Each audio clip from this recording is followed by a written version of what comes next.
just walked in the door and got set up and had a chat to Danan. So we're good to go. How are you? All right, excellent. Wonder if that's me or not. That broke up for a second. Okay, hopefully it'll be okay. It's been okay all day, but yeah, let's see how we go. If it's going to go down, it's going to go down in about the next 5 minutes. Yeah. I think we're good. Also, I'm the wine guy. I like that. The wine guy. You are the wine guy. Surely that's on the business card, isn't it? I was thinking wine head be better, rather than head of wine. I think wine head is more appropriate. I think if anything that ends in head just opens yourself up for problems, really. Everyone will find a substitute for the first one. This is a family event, guys. Of course. Sorry. We'll be really well behaved. Okay, so sorry, I don't know if there's been any questions shot through or anything, Dan. I'm sorry, I've been in meetings from 8 o'clock this morning till about an hour ago. So yeah. You know what? I will handle the questions. I'll let you guys, continue to chat about wine. Okay, so there's no pre-questions or anything like that. Okay. Cool. I've got a sheet of things that Danan sent to me, which I think is just a summary of random comments, essentially. It's pretty comprehensive. There's quite a few there, and they're just talking points, really, aren't they? No, those are questions that came through. Right. So we'll intertwine. I'll intertwine questions that people ask before the event, and then questions during the event. Okay. So, but people actually are jumping on right now, so it's exciting. Everyone's getting ready. Welcome, Angel crew, Naked community. We'll get into the wine and everything in 4 minutes. Make sure everyone's jumped on, and I'll officially introduce Johan and Hamish. But as people are jumping on, crack open your wines. We're gonna have a amazing night, just learning everything that we can about Hamish. I think a big topic is people want to know about the dog in your photo. Want to know all about the dog, all about your wine dog. I don't know what that says about my winemaking, that the dogs anyway. I think, Hamish, the dog always takes precedent. It doesn't matter how good a wine you make. I totally understand, and that's why he's part of the family, obviously. Mm-hmm. Yes. I don't know, Dan, if you saw my photos as well, the dog there. So that's obviously, it's the dog theme going on there. Do you see my little Frenchie? Oh, I don't. Oh, yes, your introduction photo. Yeah. Yeah. It's like you probably get more likes when you have photos with your dogs in them, or of course, if you're a single guy heading out to a bar, you bring a dog with you because that probably corrals way more people. Yeah. Apparently that's been done once or twice, but yes. I love that. One of the staff at Shottersbrook during our lockdown last week did a collage of staff dogs and presented it all to us today, which is quite nice actually, because everyone's got big, small, fat and ugly sort of pooches in their life, and it's the doggies of Shotties, I think it was. It was quite fun. Oh, cool! I like it. I love that. So, Johan and we are trying to do 10K steps a day. I think we have a challenge within the office just to try to get people out and walking. And I go to a dog park close by my apartment, and it just fills my cup. It brings me so much joy just to see all the dogs walking around. I swear they probably made this lockdown happen so their owners would spend more time with them. Absolutely. Yeah, Go ahead, Johan. Sure. Definitely in my house, Louis is by far the happiest about spending 24/7 together in the same house. and getting walked probably more than he normally gets too. So yeah. Well, and depending on his, he certainly enjoys the walks, but you see these dogs of Instagram sort of, laid out flat saying, please no more walking, I'm done, Yeah. Yes, that's so. What is talking about? Actually, before I managed to have one bottle of your wine here, so I know we're not talking about this, but should I do that? This is a bit of a surprise wine. So that's the new mechanic. Yeah, I don't know where it's gone and who's got it. I've also got it with me, so I'm happy to talk about it if we need some space filler. Yeah. Yeah, that was the only wine I had from you, so I thought I better crack it and get into the spirit of the mechanic. Yes. I love it. Well, it is 7:30, so I know people will continue to pop on, but we already have Mike saying hello from Sydney. Hi, Mike. I'm in Sydney, as well as our wine guy, wine guru, wine head, whatever we want to call him. He knows all things wine. Introducing everybody, I want to introduce to you Johan. Welcome, Hi everyone. Really nice to meet you, Angels. First time. You might have seen me pop up briefly during last weekend online. Yes, I do have an account now with Naked Wines where I will put my 10 cents in for what it's worth. But yeah, really super happy to have joined Naked Wines. Just really briefly about me. This is all about Hamish. I'm sure you don't want to hear about me. I spent the past 20 years in wine retail, independent wine retail in Sydney. So worked a lot with small to medium-sized family wineries primarily, and really passionate about real value for money. I do think that Australia is incredible in offering, wines in that $10 to $20 bracket that really over delivers. And so that's what I'm here to facilitate, I hope.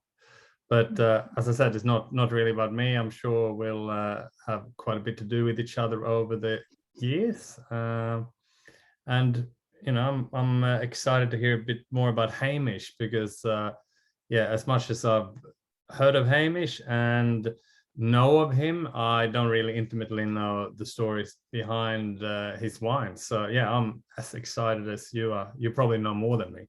So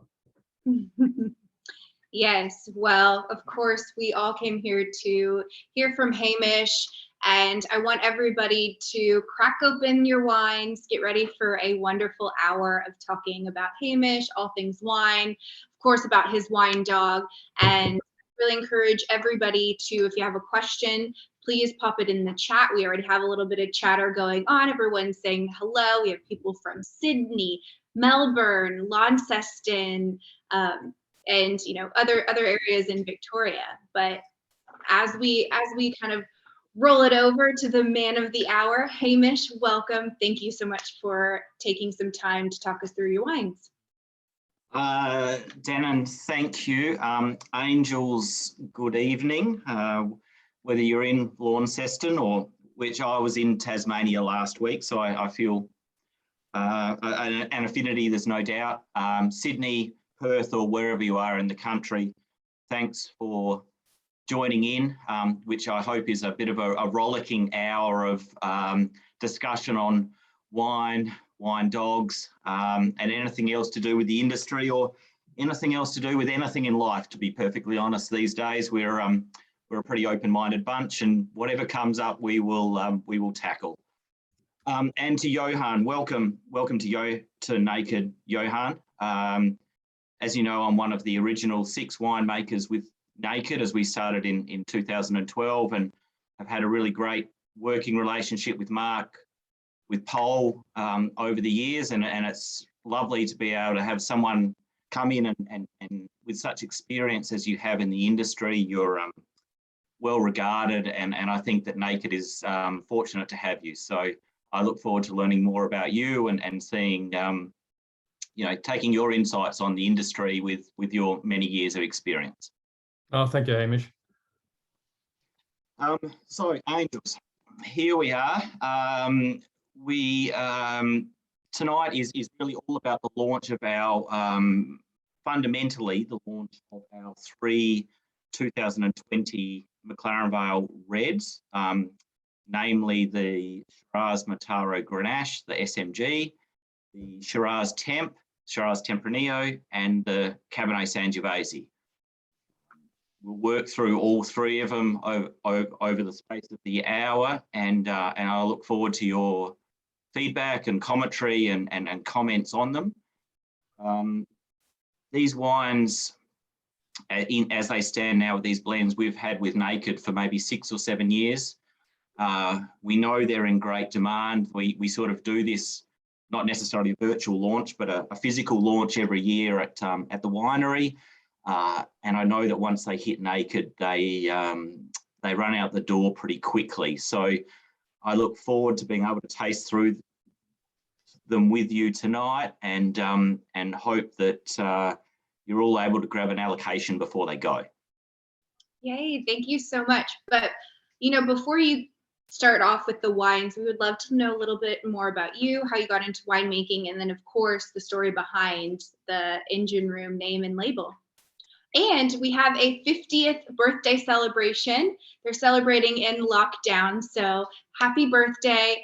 Richard, you didn't put your wife's name in, so happy birthday, Richard's wife.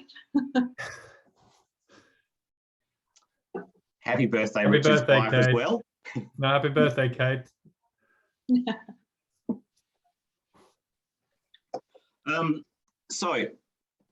As far as background goes, I grew up in a winemaking family in McLaren Vale. I guess winemaking is something that I've known my whole life, and I guess fortunate to grow up in a winemaking family. It is something that's second nature to me, but it's specific parts of the industry that I really enjoy. I've always been fascinated by weather and the outdoor and the growing and the seasons, and that part of winemaking really motivates me. I'm a rain gauge nut. I'm a statistics and that sort of person. I've always been involved in surfing and running and outdoor activities, and it sort of this job allows me to sort of satisfy that passion for being outside from a recreational point of view and from a commercial point of view. So for me, as most of you know, my day job is a senior winemaker at Shiraz in McLaren Vale. It's my Monday to Friday, and is it is an all-encompassing role that gives me access to a lot of vineyards, a lot of growers, a lot of people, and growing up in McLaren Vale and having those connections, lends itself to what we've been able to do with Naked and the engine room. So from a historical point of view, as the winemaker at Shottersbrook, I guess we've done a lot of contract winemaking for other people. The name engine room, where we refer to the winery as the engine room. It's the heart and soul of the operation. And so when we were developing a label back in 2010 or so, the engine room was a pretty easy choice for us. It talks to the heart and soul of what we're about and where the magic happens, I guess.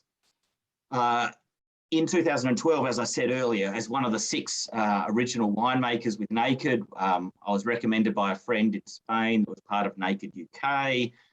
We met, we all turned up in Sydney, and those first 6 winemakers, I think at the time it was the hottest day on record in Sydney. I remember that it had hit 46 or something.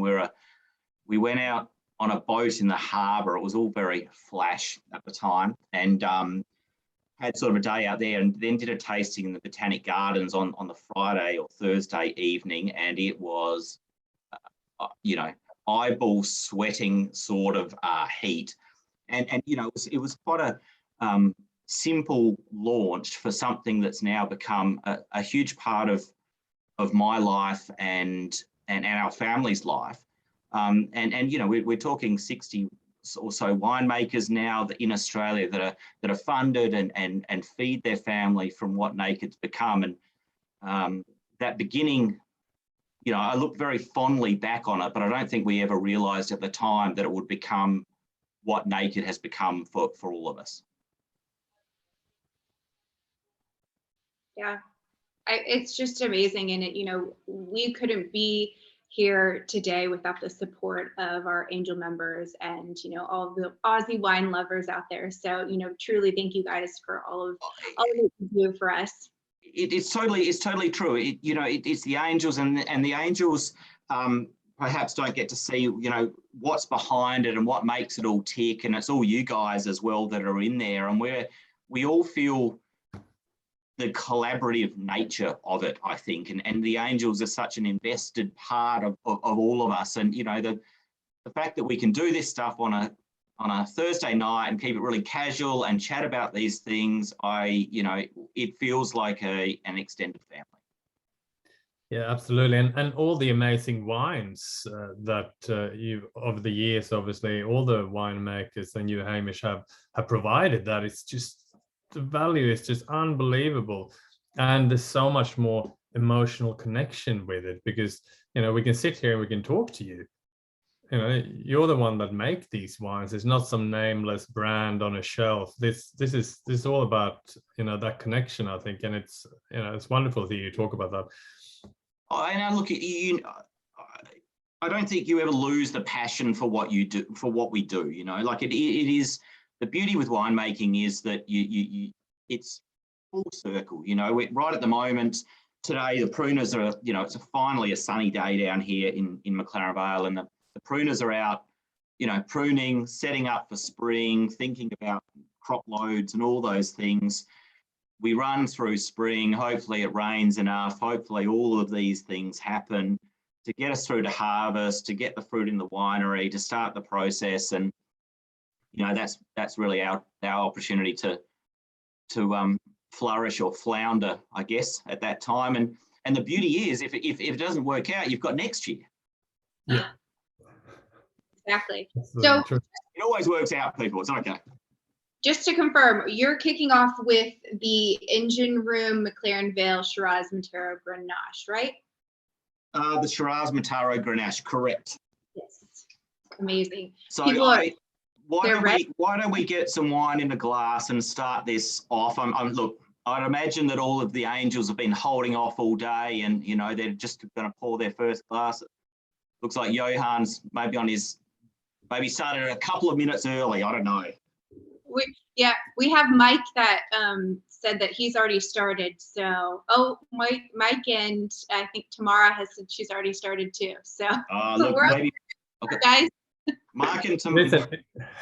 Sorry, it is 7:42 at night. Yes. Oh yeah, everyone's very excited. Well, take us through this wine. Love to. So, obviously, in the Engine Room range, we've got the mechanic wines, which come out of Langhorne Creek, the Shiraz and Cabernet, which you all would have seen, I would have thought. But the next level, our McLaren Vale range, is the Engine Room wines we're going to look at tonight. So the first one will be I sort of tossed up between the order that we would do this in, but I've sort of settled with looking at the SMG, the Shiraz Mataro Grenache blend first, for the fact that I think it's probably the softest of the three. You know, with all the feedback and stuff we get with these wines, you know, this is a 2020 produced vintage, really strong, particularly low yielding in McLaren Vale, like non-financially viable yielding. Just about, it was really, you know, the back of a few years of drought, some pretty poor flowering conditions, and really small crops. But what obviously the upside for the angels is that you end up with wines that are rich and full and full of colour, which is sort of what is synonymous with what McLaren Vale does. So the SMG, is a prominent Shiraz blend. It's about 80% Shiraz, and anyone that's on tonight knows that McLaren Vale is, it's a darling for Shiraz. It's over 50% of the plantings in the region. So firstly, we're playing to our strength there, but bringing in Mataro and Grenache allows us to soften the wine, to fill out the wine, and to juice it up a little bit. There's lots of talk of Grenache in the media, and I know through chats with Johan, Grenache, the growth numbers are really huge at the moment, and a blend like this, whether it's a GSM or a MSG or a GST or however you want to sort of do it, gives us as winemakers the ability to put together a blend that, I guess from a production point of view, I should say, we pick, they all come from separate vineyards, we pick them, we ferment them, we mature them all separately, and then blend, the art of what we do is the blending at the end. So having numerous or multiple components to work with to be able to put together a blend that fits with the style of what we do with engine room, which is, engine room is our ability to be a little bit more left of center, a little bit more adventurous with our blending, and make wines that are really full of flavor, obviously, but just have a bit of an edge to them. And I think that works well for what Naked is about. And Naked is about great value for money and wines that are really on point, but it allows us to be a little bit more adventurous and let the angels see the thought process that sort of is behind what happens on the tasting bench. I mean, Hamish, on that, that's not a half an hour job, is it? When you try to put together that blend to get the perfect balance between the three varieties or the two varieties. Yeah, like not at all. The process for us is that we look at it multiple times through the maturation process. Like, we'd have an idea of what we think it's going to be, but when we start talking about percentages and 80% and 13% and 7%, what we're talking about is days and days of trial and error to get there. You start talking about parts per million and tiny bits to get that balance right. And I tell this a lot, I explain this a lot about the engine room and the wines that we do. And if the takeaway that we always want to come away with is balance. Balance is so many things, and it seems like a simple term, but balance is drinkability. It's wanting to pick up the glass and have more of it without any effort. It's just, once you hit it, it's like a magical sweet spot that just sort of opens up. And look, it might happen in half an hour, and if it does, we'll knock off early and we'll hit the pub. But the reality is it's generally not that easy, and it requires a lot of focus and a lot of time and a lot of. What I like to do is, when I think we've got it at work, we take it home. I work with another couple of winemakers as well, that it's good to be able to bounce that off people, but things taste different at home. And the angels aren't tasting and drinking wines at work in a sterile environment. They're drinking wine at home on their deck, or in a lockdown, or in Hobart or wherever it is. You need to be able to drink wines rather than analyze wines, and I think that's truly understanding what your job is to make people just want to drink it. Yeah. Well, this is, everyone's just raving on this wine, and you can even tell that not just the people that are joining on this virtual call love the wine. This wine has a 96% buy it again rated directly from the Naked Angels. So and all of your wines are rated very well, and this wine is only $13.49 as an Angel member. That's a stellar deal. Would love to learn a little bit more about maybe your favorite food pairing with this wine, your recommendations for how you would serve it, and even any cellar advice. Sure. I'm a really, really basic person when it comes to food matching. You know what the best food matching is for this? Anything that you think works with it. We've all grown up with these hard and fast rules around and food pairing, and that's assuming that that we have the same taste, and we clearly don't. I guess part of the role of a winemaker and blending these wines is to hopefully, as angels, you agree with what I like, because that's sort of the thing. I ultimately put this wine in bottle and hope that as angels you're gonna love it as much as I do. But with food pairing, I think, where do you go with it? You go with something where it sits really well, and for wines at this quality and at this price, I talk much more about drinkability again, and balance, and wanting to. I want people to get home on at 5 o'clock or 6 o'clock or whatever, and be able to comfortably open them, pour a glass, and feel that it doesn't necessarily need food with it, but the food may enhance it. Traditionally people would say, bolognese, Italians, meat, those sort of things. But, I really think that wine and food is exactly how you want it to be. And if that's, I've got a 7-year-old daughter that absolutely, loves hot chips. Hot chips are the number one thing in the world. And whilst we're trying to push the Brussels sprouts, it appears that the hot chips are the winner.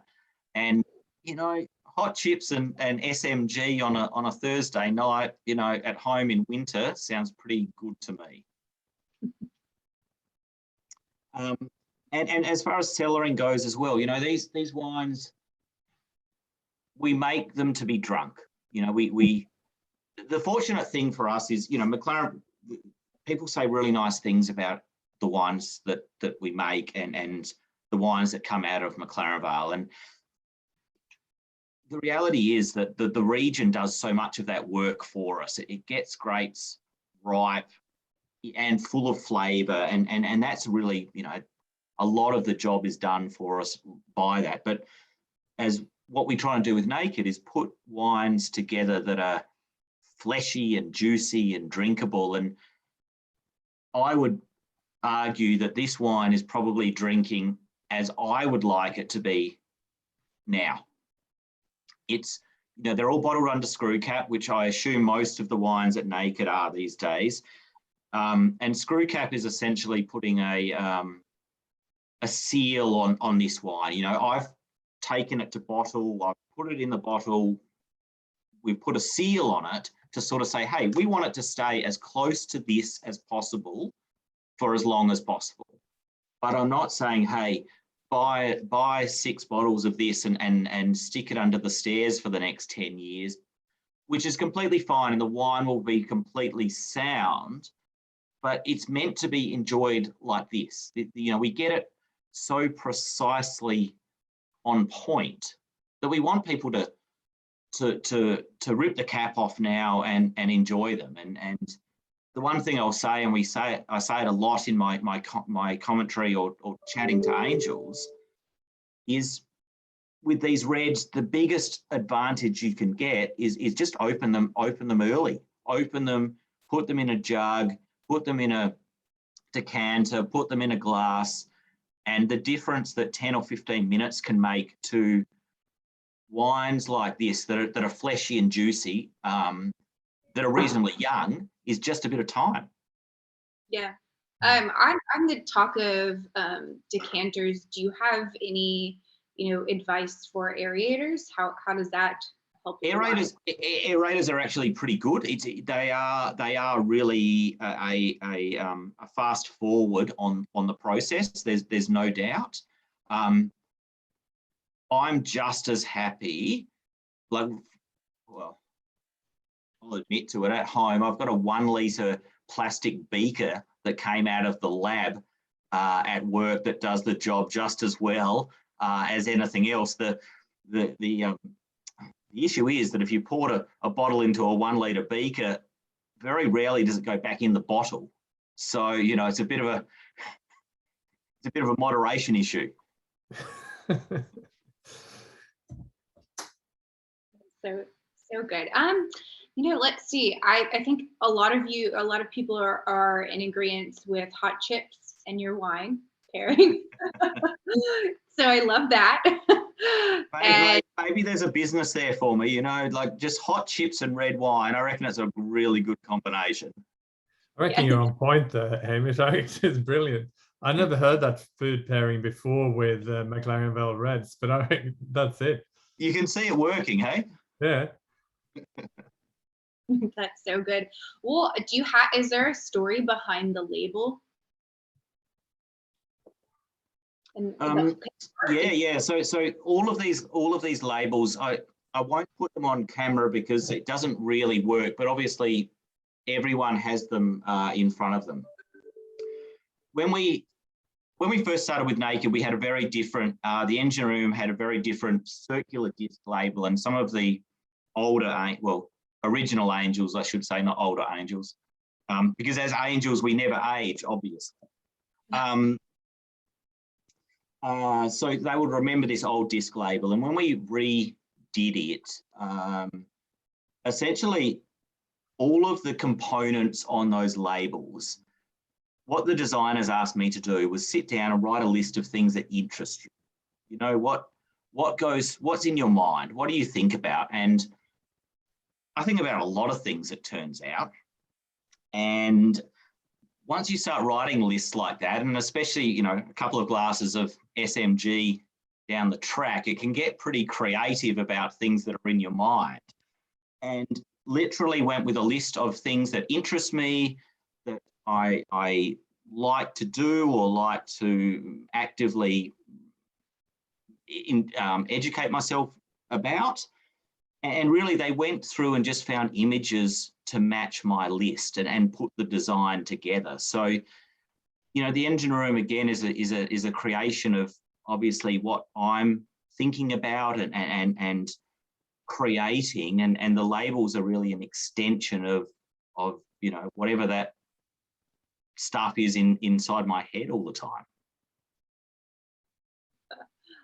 Oh, well, yeah, we got a lot of questions about the guy on all 3 labels. The man. Well, I guess it's some sort of interpretation of me in some sort of way. He looks like he's wearing a smoking jacket and smoking a pipe, which, you know, I'm not going to put my hand up for that, but and if you remember, we did the Winemaker's Fantasy Pinot out of the Adelaide Hills a couple of years ago, and we used that gentleman again on that label with all of the other stuff moved, and that was a really powerful label as well. So, you know, there's dogs and there's cricket bats and there's camping and there's food and there's a whole menagerie of things, and yeah, it turns out that it's the reason that I don't sleep very well, I think, is that there might be too much in there sometimes.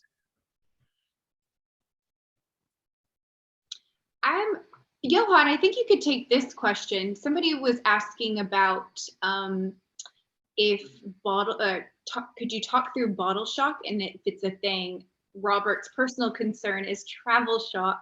His terms. Yeah, I mean, which convincing friends with on a motorbike.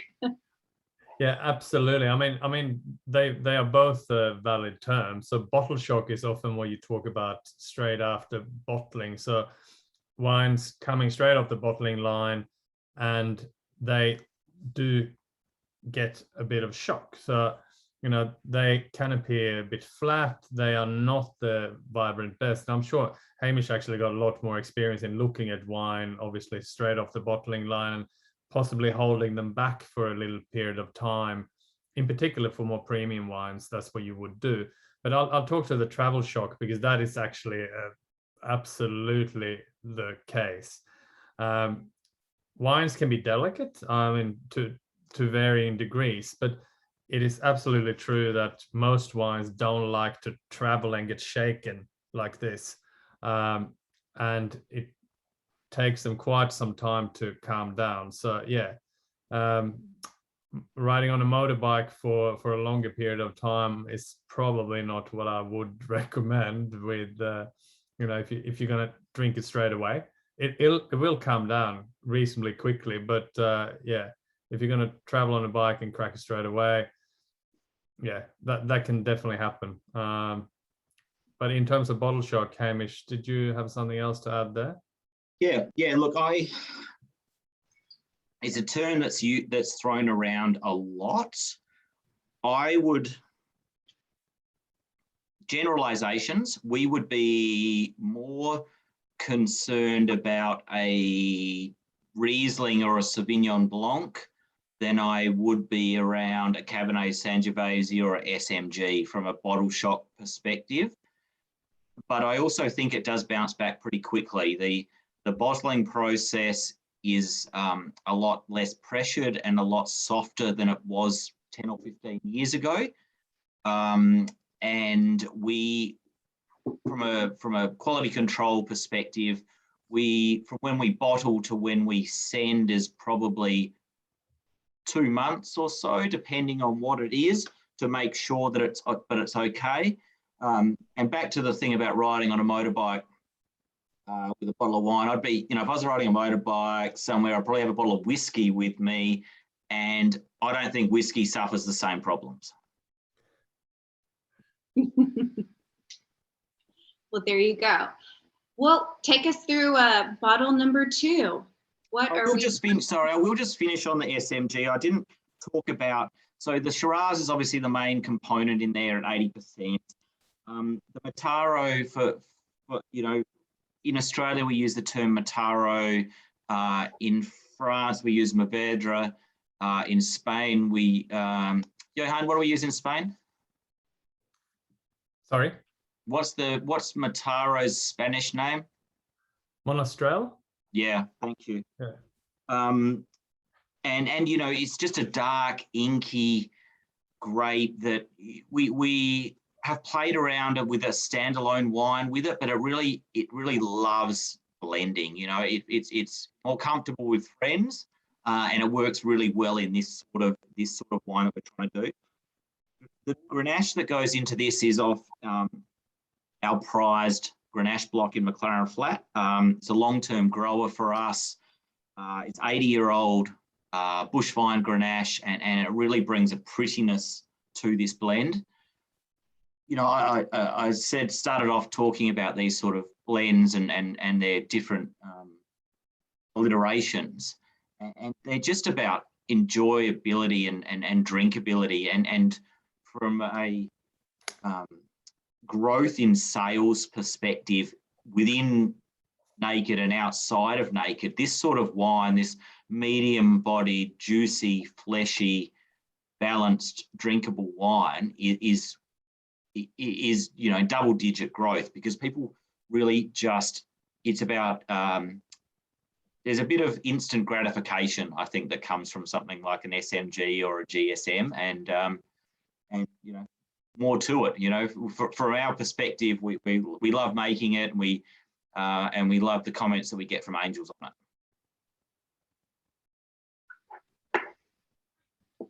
So, to move on, we will stick with the Shiraz theme, I think, and we'll move to the Shiraz Tempranillo.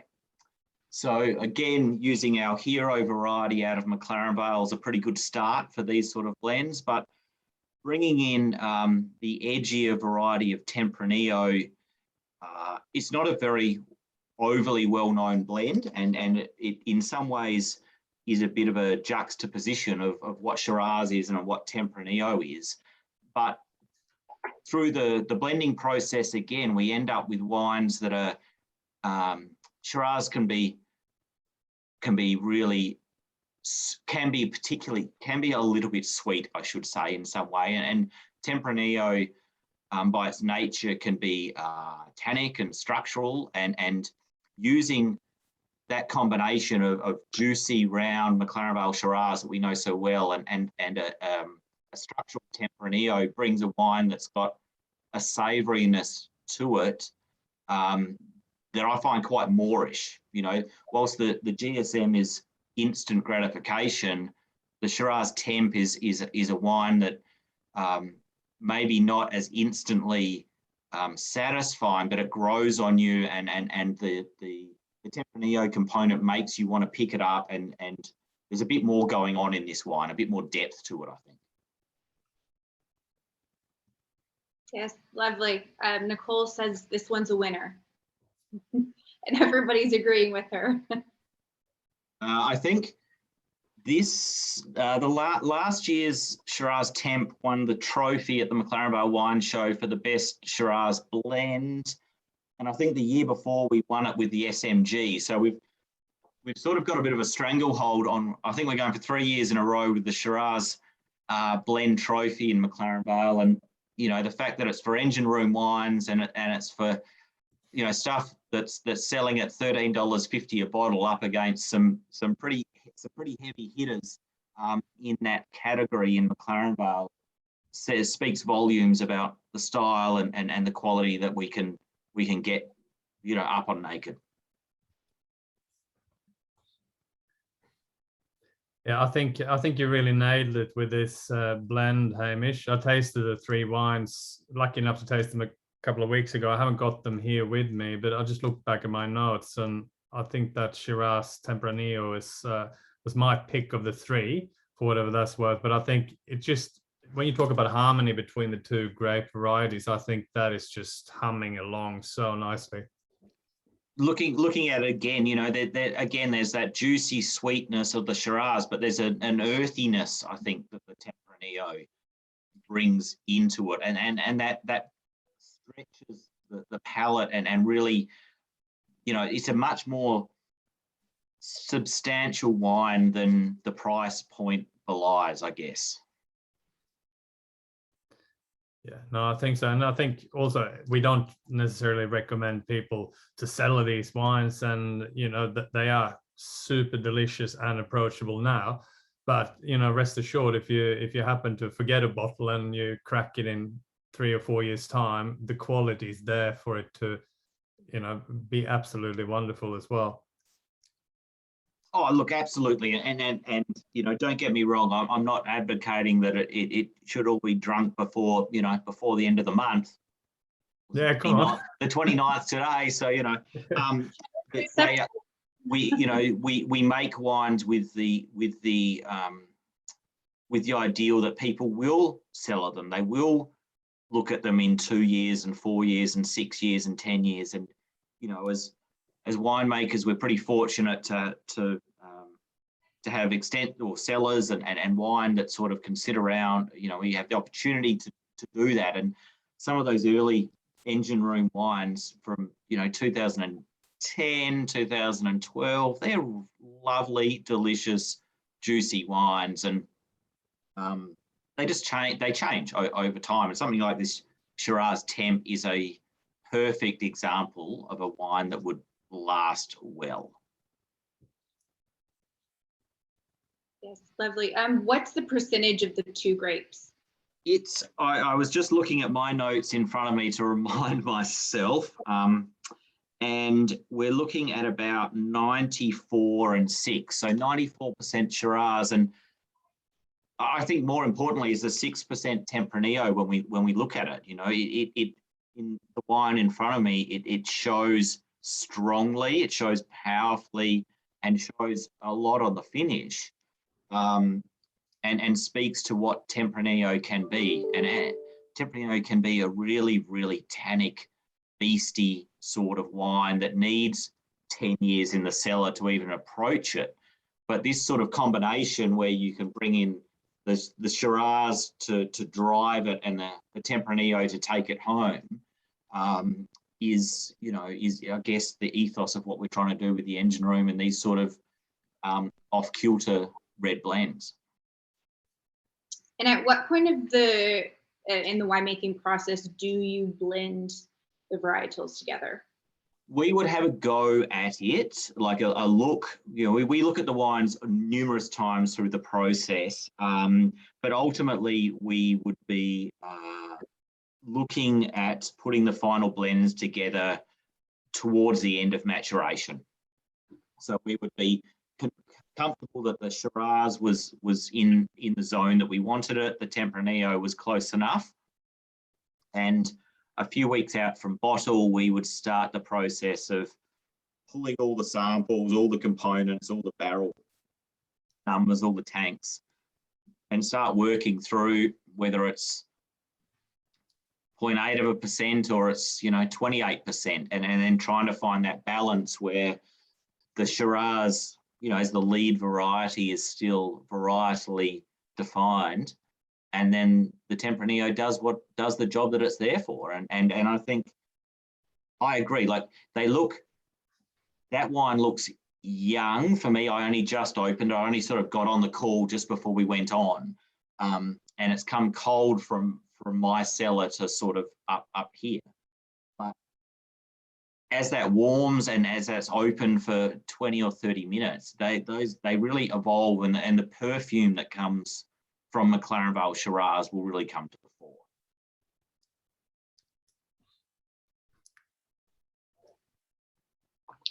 Lovely. Somebody had asked, will you be able to take advantage of the unicorn vintage from this year's harvest? I actually don't know what a unicorn vintage is, so take us through that. I didn't know the term until about 3 weeks ago, but it turns out that the annual grape crush in Australia has been declining for about the last, since 2017 would have been the last big one. So we've been declining in national tonnes processed crush. 2021, through a really wet winter last year, and a reasonably mild, well, obviously, very mild and wet summer or spring and summer, produced a vintage total crush number that was out of the park.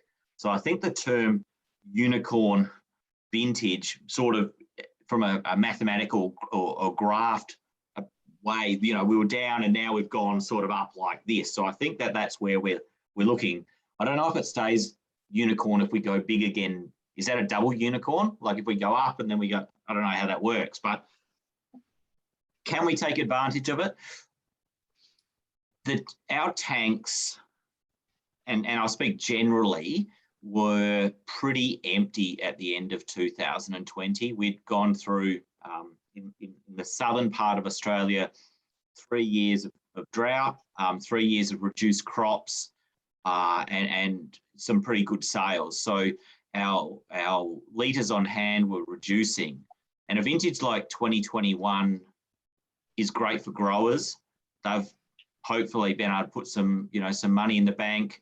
For winemakers, it puts litres in the tank, and ultimately that gives us, opportunity to put more wine in bottles. So we'll take a unicorn vintage at this time. It felt at the end of 2020 that this was the new normal, that we were seeing reduced rainfall, higher temperatures, hotter summers, fiercer summers, clearly bushfires all over the country. And to have something like 2021 that's come through with lots of litres, and not only lots of litres at high quality across the country, I think is one out of the box. Absolutely. I've been told we should buy a lot of wine from 21, Hamish. So, you don't know if it's going to happen again. So stock up when it's this good as it was. In particular, South Australia, I think, were particularly fortunate from what I can tell. It didn't, at the time, it didn't feel like a unicorn, a high quality, high yielding vintage. It felt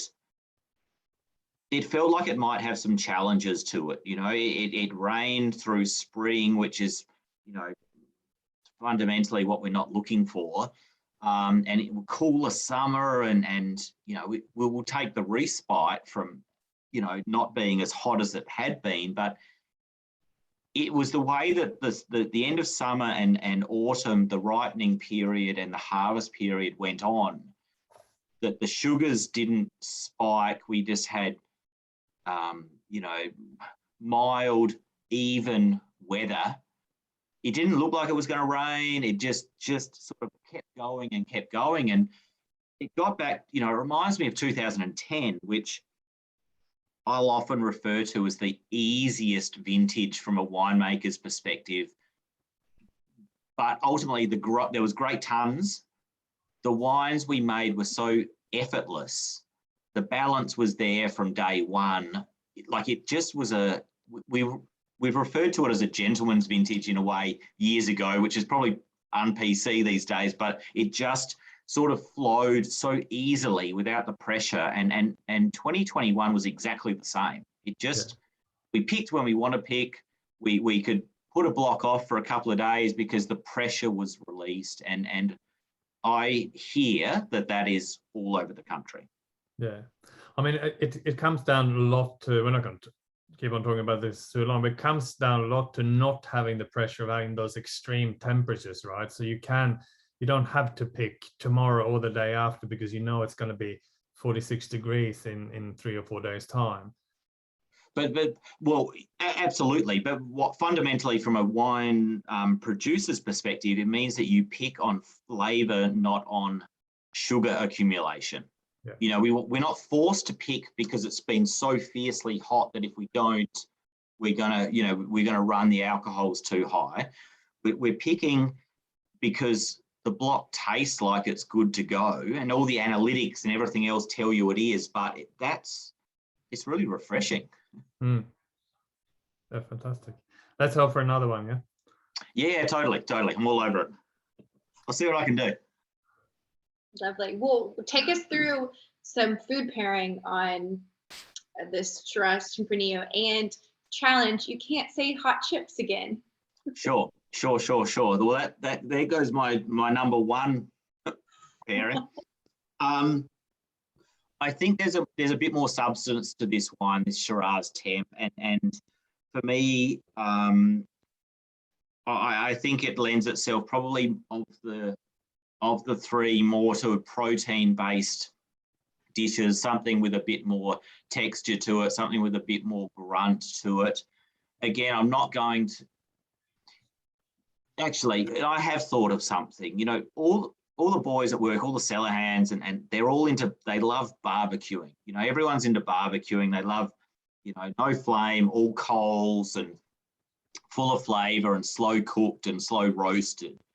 And trying this wine then and not having dinner yet this evening, I was actually thinking, wouldn't that be nice, like a slow 10-hour slow cooked meat, that falls apart, some sort of protein like that, because of that earthiness, I think, that comes with the Tempranillo would probably pair pretty well. But, secondly, hot chips would work just as nicely. Oh, yeah, throw it in. I mean, everyone's loving the hot chips, so. You can't knock it. You can't knock it. What I'm guaranteeing is tomorrow night, there's going to be a lot of, the hot chip shops of Australia will have an inundation of orders. Yeah. Somebody asked, it sounds like I'm from Texas. I am from Texas. I do my barbecue, and my Friday night consists of my husband pops a steak on the barbecue. We crack open one of our favorite, or any naked wines that we have in our wine cabinet, and we just enjoy a really good piece of meat and some really delicious wine. Awesome. Yeah. I don't think you're an orphan around the country, Danan. I think that happens a lot. Can't go wrong. Yeah, totally. So do you have any other notes or tidbits on this wine that you'd like to just looking at my notes here, not a lot really. I'm just looking at where the Shiraz blocks that it came out of. A lot of it is in the the eastern and southern parts of McLaren Vale. So the southern parts bring a bit more oomph to the wines, that brings power, and the eastern blocks bring a bit more of the perfume to it as well. I would imagine for the Angels that were a bit more organised than me, that opened these wines an hour ago, that perfume is really starting to open up and come out of that wine. And that's from the McLaren Vale Shiraz that's on near the Mount Lofty Ranges on the eastern side of McLaren Vale. Okay. Lovely. Feel free to pop in any questions that you have for Hamish. But earlier you touched on, you were talking a little bit about wine fantasy, and would love to hear about your experience with wine fantasy. But Angel members, if you don't quite know what the wine fantasy is, every year we have a few winemakers that put forward their passion project of what they want to do, and we let you guys vote, and once they get a certain amount of votes, then Naked Wines will invest $80K into that passion project, and then you guys can actually follow along and see how it progresses, and whatever it comes out at the end, it could be just a beautiful crazy blend of wine, someone has made a whiskey, there's just multiple different things, but would love to hear your experience on wine fantasy. Yeah, so my winemaker's fantasy, I think, was out of vintage 2018. And it ended up being originally it was going to be a Tasmanian Pinot. As I said earlier, I was in Tasmania last week, and if I wasn't ensconced in McLaren Vale, I would be in Tasmania in a heartbeat. Turns out that the real estate prices and the price of land sort of beaten me to it just a little bit at the moment. But when I pitched my fantasy, it was to make a Tasmanian Pinot for the Angels, something I've always wanted to do. Demand for Tasmanian Pinot turned out to be pretty damn hot, and my opportunity to get in there was pretty difficult. So the next best thing was to find the best Adelaide Hills Pinot that I could, which I think is, probably in the top 3 Pinot producing regions in Australia, and up and coming into that, is really pushing hard. I think the winemaking and the site selection in the hills has got a lot better over the last five years.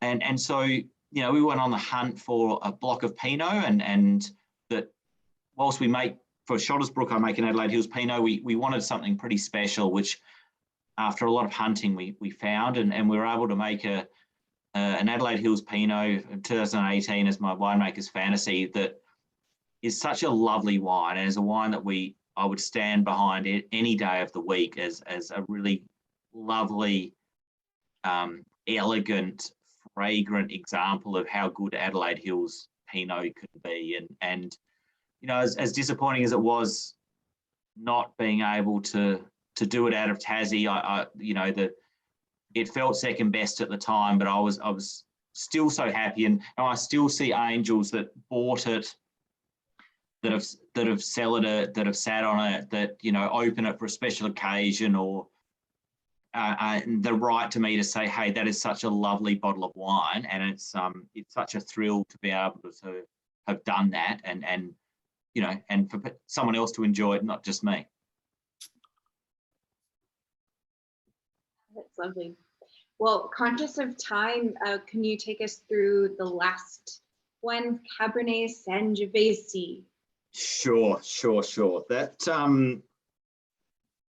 look, we've talked a lot about Shiraz. McLaren Vale does Shiraz really, really well, but if we're talking, not meant to have favourite children and all of those things, this blend and the Cabernet Sangiovese is something that they're two varieties that work so well together. McLaren Vale is always spoken about as Shiraz, and I understand you need to hang your hat on something, but Cabernet out of McLaren Vale is so reliable, year in, year out. It's consistent, it's fleshy. Again, it's juicy and has flavour. And this wine, like, to me, it is always a standout in this range. The other two are much more heralded from a wine show perspective, but from a drinkability perspective, the Cabernet Sangiovese to me is exactly what I love about wine. Like, it's seamless.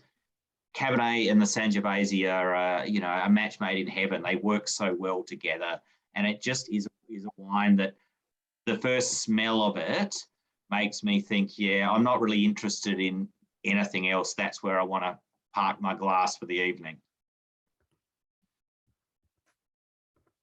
And Cabernet, Cabernet from 10 or 15 or 20 years ago, Johan, you've worked around the industry a lot, and you've seen, no doubt, a lot of Cabernet from a lot of regions. I find that the Cabernet out of McLaren Vale just has a drinkability to it that suits the modern style of winemaking, I guess. Oh, absolutely. I think McLaren Vale, and to a certain degree Barossa, and obviously Langhorne as well, which I know you're really familiar with. I think that they're quite really quite underrated for drinkability. There's a lot of talk about Muggy River, Coonawarra, etc. But I think if someone wants a Cabernet that they can really enjoy younger, and also really have a lot more, I guess, oomph and a bit of that fleshiness you're talking about, rather than being a bit leaner and that dried herb spectrum that you get a lot in Coonawarra and Muggy River, I think McLaren Vale is bang on. Totally agree with all the sentiments, and it's year in, year out. Like, it does it in the warmer years, it does it in the cooler years. They vary, but it's always there. It's such a workhorse, isn't it? It's just so reliable. Yeah, totally. And again, like, I've just poured myself half a glass, and it just it's the violets and the black currant and those sort of characters that jump out of it that make it so appealing. Massively adaptable wine. Again, completely comfortable on its own, but has enough oomph and enough structure to be, again, can be red meat, can be protein, can be anything. It just is flexible. And again, I guess that's the result of a great blending and great balance is having that balance and the drinkability of it. Yeah, and I think McLaren Vale is one of those magical regions as well, right? Not only have you got the ocean right next to you, you're close to Adelaide. It's must have been an incredible place to grow up. I'm quite jealous. I spent my first 20 years in an ice cave in Sweden, but I was lucky to come here in '98, so I've managed to enjoy Australia quite a bit. But going back to McLaren Vale, it just seems to be one of those regions where lots of varieties really thrive, and it really, even if it's not the number one variety of that region, it's really bloody good.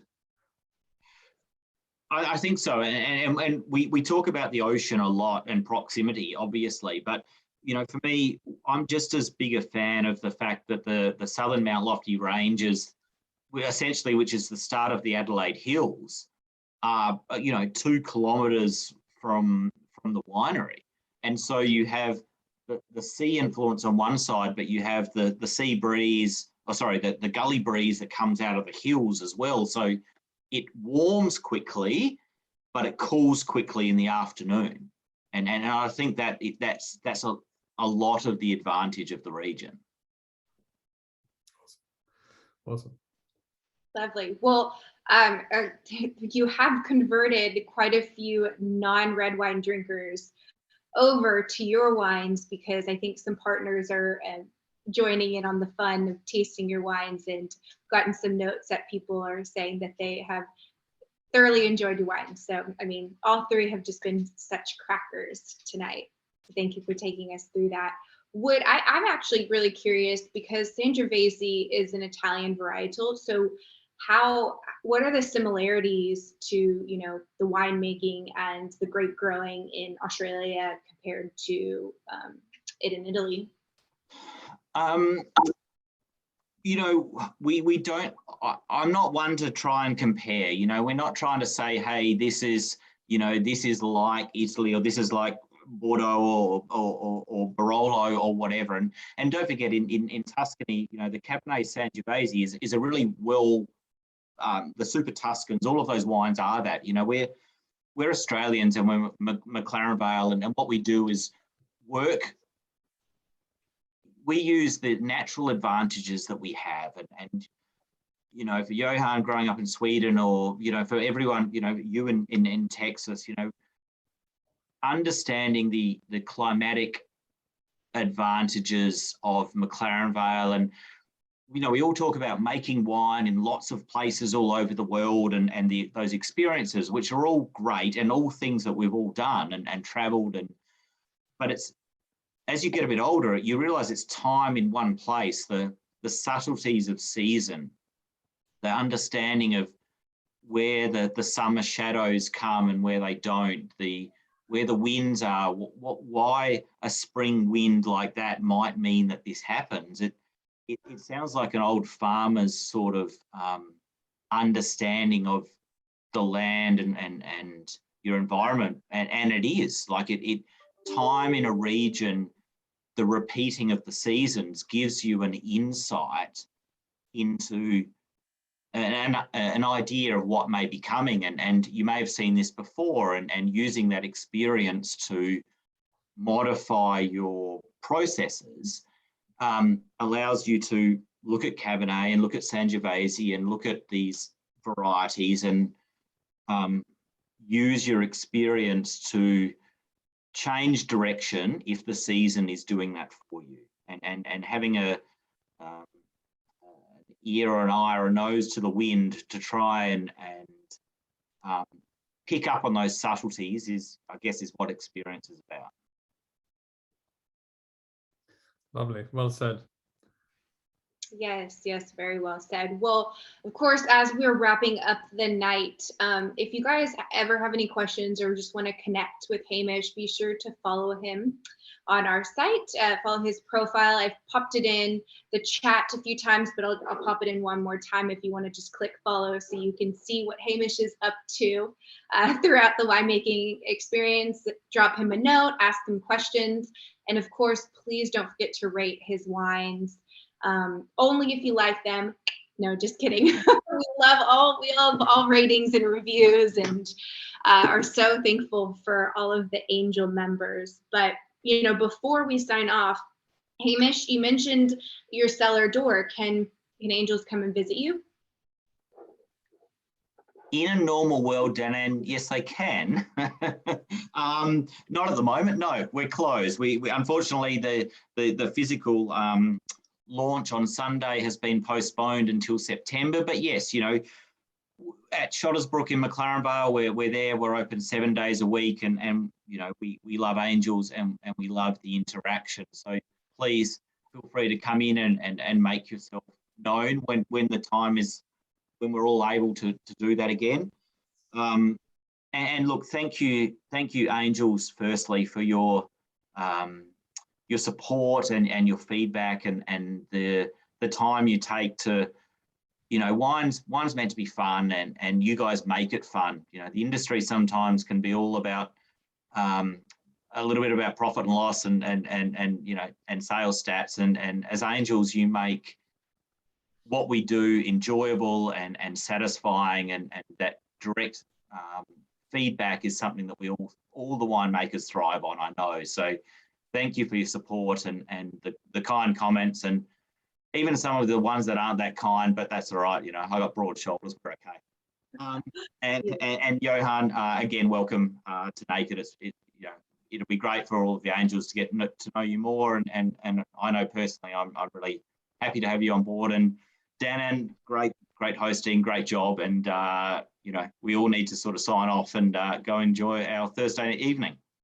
Yes, thank you so much. And don't forget to, if you're curious on when our next virtual tasting is, follow along on our group, Thirsty Thursdays. I believe we popped the link in the chat a couple times. So of course, follow Hamish, share some photos of tonight with Naked Wines on all of our socials. We'd love to see what you're up to. And of course, a huge thank you to Hamish for taking us through your beautiful wines. And thank you, Johan, as well. We're so excited for you to join the team and continue to share all of your wine knowledge. Oh, it was great fun. Thank you so much, Angels. First of many, I hope. And thanks, Hamish. Great to hang out for a little bit and talk wine anytime. And Dannon, of course.